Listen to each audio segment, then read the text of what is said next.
Hello and welcome to yet another episode of Weekly Updates from Digital India Podcast. This show is brought to you by staff and students of Web Marketing Academy, and I am your host Mansi. This show gives you the latest updates in the digital marketing world in India. Today is the 22nd of July 2015 and we are giving you the updates of the last 7 days. And here are the major headlines for this week. The first story is about Greece bailout demands spark social media backlash against Germany. The second story is about Facebook testing digital stores within site as a part of their e-commerce push. The third story is about Twitter and Facebook becoming dominant news sources for more and more American adults. The fourth story is about storytelling social network Flipgram signing music licensing deals with some of the majors in the industry. And the fifth story is about Reddit's new CEO planning to restrict NSFW content and ban harmful subreddits. Those were the headlines and here are the detailed stories. According to telegraph.co.uk, Greece bailout demands spark social media backlash against Germany. The hashtag that they used was hashtag this is a coup, THISISACOUP. Tough demands that kept Greece and its creditors from reaching a deal in Brussels sparked a social media display of anger and solidarity. Greek politicians, Eurozone representatives, and international creditors burnt the midnight oil and then some before finally reaching a deal about Greece's European fate and its debt repayment plan. A major sticking point that held up negotiations was the demand that Greece siphon off 50 billion euros of public assets into an offshore account for privatization to repay debts, which led to the hashtag this is a coup to Greece. The hashtag is believed to have started by Sandro Macaron, a Barcelona-based maths and physics teacher who tweeted in Spanish. The Eurogroup proposal is an undercover state coup against the Greek people.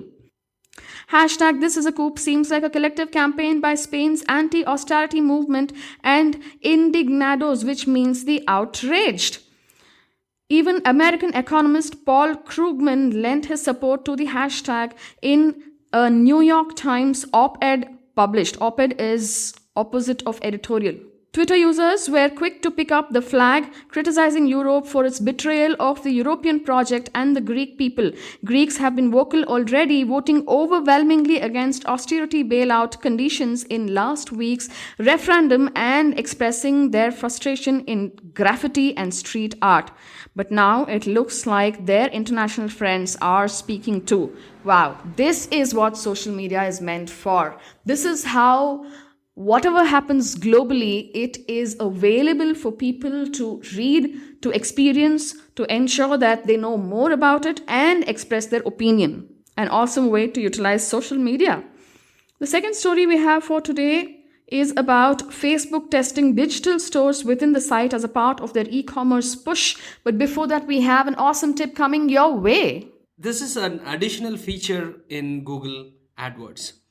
If you're targeting India, and you want to target specific radius, you can do that. And recently Google AdWords came up with this feature, like how in the other countries you can have your zip code. In India we call it pin code targeting. So now you can actually target specific pin codes. Before it used to be radius, you can select 5 miles or 5 kilometer radius within this area. So that's a feature. Second story we have is from BuzzFeed.com and it's about Facebook testing digital stores within site as a part of e-commerce push. Facebook wants to be more into a place to socialize, share and discover content. It wants you to shop inside it as well. The company is building out shops within Facebook pages, essentially mini e-commerce sites that give businesses a chance to set up second homes within its walls. The shops are still at the testing phase, but some already feature buy buttons that allow the entire shopping experience to occur within Facebook, from product discovery to checkout.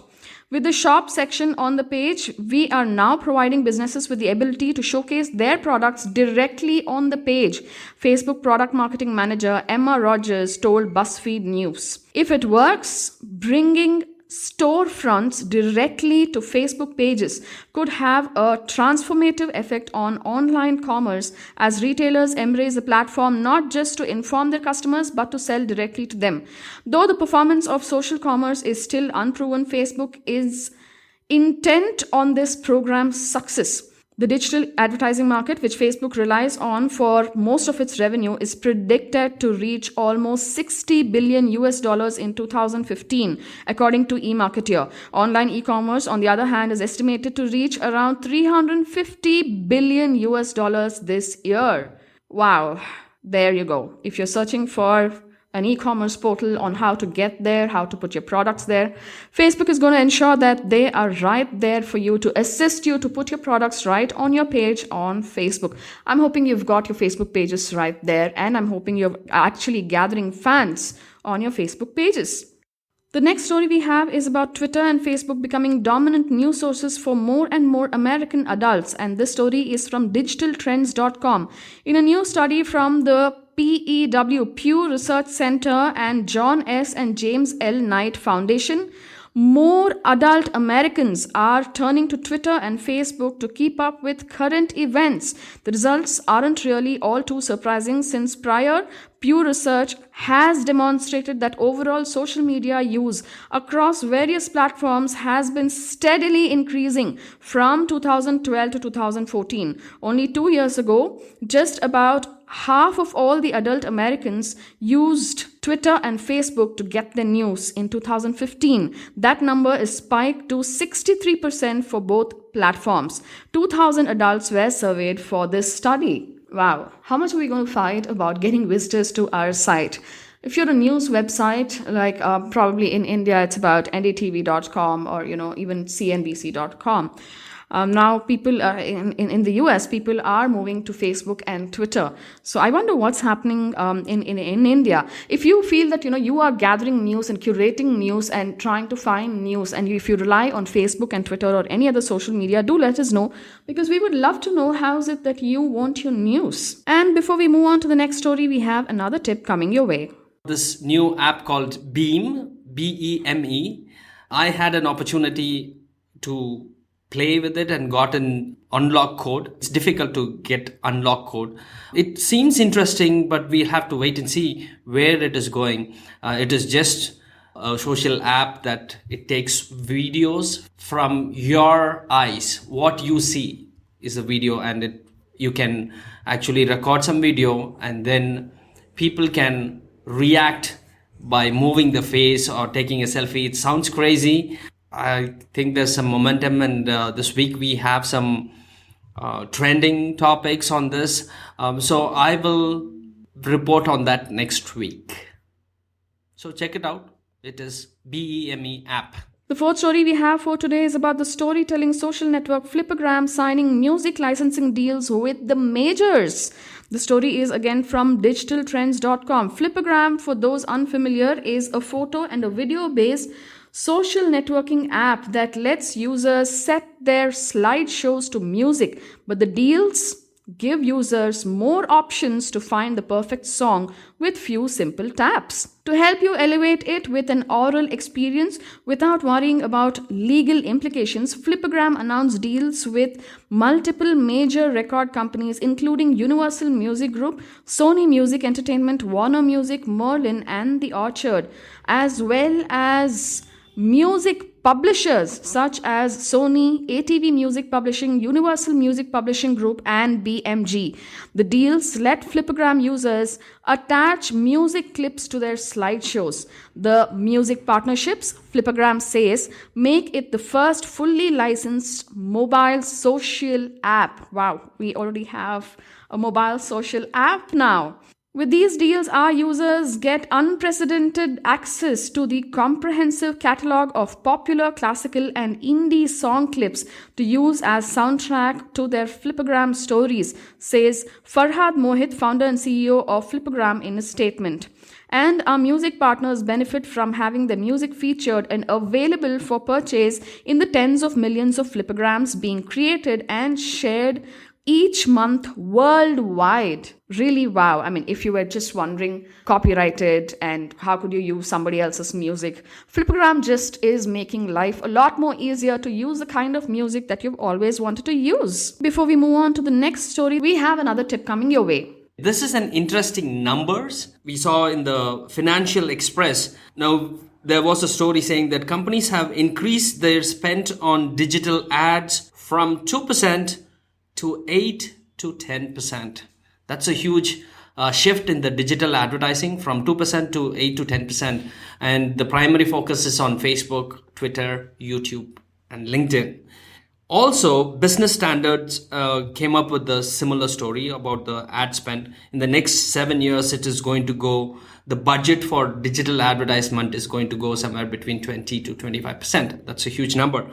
They also talk about the digital spend for this year was almost 46 billion, according to Group M report. 46 billion, India specific. Thank you.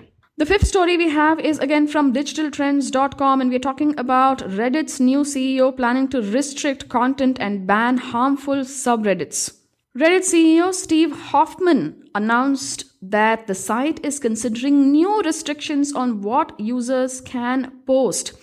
If the new policy is adopted, restricted content would include individuals' personal information, copyrighted or illegal material, and content that bullies or incites violence against others. Reddit's policy has caused uproar among some site members lately after several subreddits where hosted hateful content were banned. The ban represents a sea change for the site, which has traditionally been permissive of all kind of content and led some users to call for the removal of Reddit's former CEO Alan Poe. Some of the types of content that are going to be prohibited are spam, anything illegal, publication of someone's private and personal confidential information, anything that incites harm or violence against an individual or group of people, anything that harasses, bullies, or abuses an individual or group of people, and sexually suggestive content featuring minors. I'm hoping that yes, Reddit would put these policies into place so that it becomes a lot more easier for people to actually access the site and look at content. For those of you who are listening to us and have something to say, you can leave a comment in the comment section below, and you could connect with us on Facebook as Web Marketing Academy, on Twitter as WMA India, and you could get in touch with me on MANASI, that's Mansi at webmarketingacademy.in. I hope you've enjoyed this weekly updates. Catch you same time next week. Until then, this is Mansi signing off with a bye-bye.